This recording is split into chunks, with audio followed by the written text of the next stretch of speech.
the democratic nature of our country. Do you have an is such example of a- like if you could wave a magic wand? You bet. What's your Here we go. amendment? Because I imagine like you're not starting at the surface level of like the amendment's going to be like, we'll finish the tunnel. Like the 26th amendment is it's going to be something have like to finish the deeper tunnel. that has further consequences. So I'm curious what that would look like. That's my point. It's easier to get things like the tunnel done if you fix democracy or improve democracy. So what might some of those amendments be?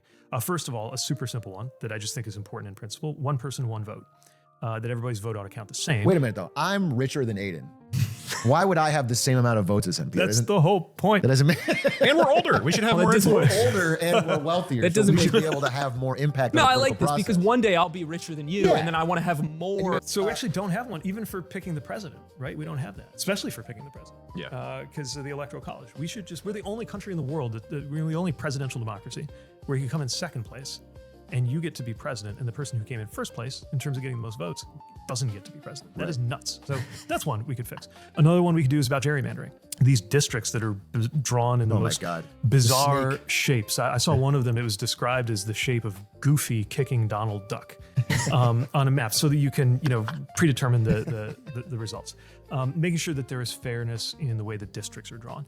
Making sure that there's a little more specificity around the right to vote. I would argue that if you're a low-income American and you got 2 jobs or 3, having to stand in line for more than an hour in order to vote means you didn't really have the right to vote. But right now there's no constitutional protection saying that it is a responsibility to make sure you can actually go in and cast that vote.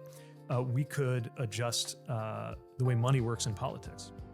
Right now the Supreme Court holds that basically a corporation is the same thing as a person for the purpose of intervening in politics, and spending money to manipulate the outcome of an election is the same thing as me giving a speech about my views. Money is speech, corporations are people. We could clear that up with a constitutional amendment. I think we should. You're anti-free speech? My good friend McDonald's has a lot of thoughts on regulation of fast food that I want to hear. And if he's not able, and I think he's a he, if he's not able to speak free, This is the thing, right? Like, we don't have to. If there's one thing I'm trying to say everywhere I go, it doesn't have to be this way. Like, we've gotten soaked in things being a certain way that isn't working.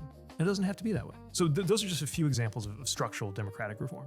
But there's also reforms ahead, I think, in terms of how our economy works that we need to get ready for, especially given what AI is going to do. And I think I'm not saying it fixes everything. I am saying that a lot of other problems would be easier to solve if we had a government that was more accountable to the people and more representative. I would like for that to happen. I hope somebody makes that happen. I'm working on it. Yeah. this is like the repeal Citizens United type. Yes, that's part of it. Okay, Yeah. that's okay. Yeah.